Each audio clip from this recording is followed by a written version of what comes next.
I've known this for years, but I still have trouble battling with this thought in my head, thinking that others are going to know what little crack or crevice makes you cringe, thinking that others are going to hear what you hear that makes you cringe.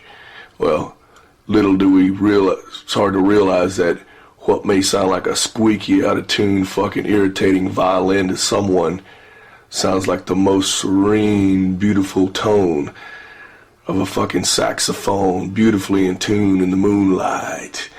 You know, so sassy that can sway you and really make you feel fucking great.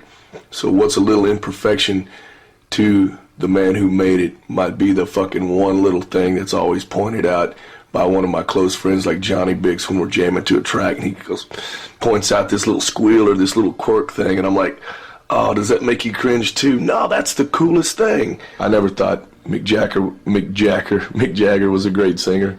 I never thought Bob Dylan was a great singer. Matter of fact, I thought he was one of the worst singers I've ever heard in my fucking life.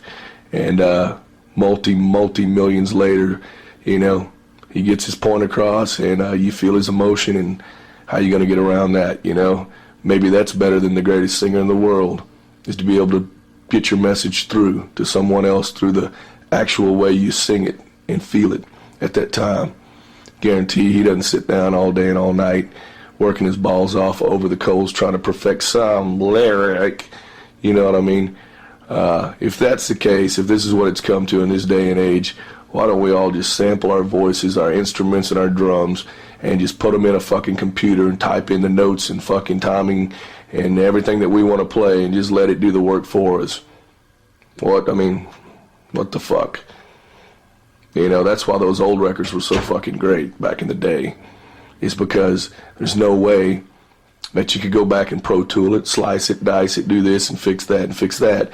All the imperfections were left there, but really they weren't imperfections. Truly, those were the most honest. You can't beat honesty. Those were the honest fucking, that's the honest way the dude sounds. Unmanipulated. Stripped down and honestly from the fucking heart. What is perfect, you know? That's like saying, man, well, dude, you can play with feel and everything if you're a drummer, but you've got to stay in time. You know, you got to be solid. Well, all I can say is some of my favorite fucking records, the tempo shifts 3 or 4 times. When it takes off, you feel the fucking gas, the power behind it, and it goes. You feel the motherfucker's emotion, and it's moving. You can't stop it. It's like a fucking race car when it hits the gas. How can that be wrong? So that cancels that theory that, you know, to be a great drummer, you got to stay in time. That's horseshit. That's like to say to be a great singer or a great guitar player, you got to play in tune. You got to be in pitch, you know, where you can spend all fucking day and all night trying to get it exactly right on pitch, and then go hook up your Eventide harmonizer and bend it back out of pitch. That don't make no sense to me. So some of the greatest moments of guitar playing and singing is to hear somebody's fucking pipe screaming, trying to get to that fucking note, and you can hear the rage, and then, oh, or overshooting a note. It's like just overexcited, man. That is fucking emotion. That is a live human being, you know. Fucking some of the other greatest moments I can immediately think of off the top of my head are listening to Black Sabbath records back when Tony Iommi would double his guitars and they'd go out of tune. One would be like here and one would be up here. And then when they would fucking dogfight each other, just listen to the front of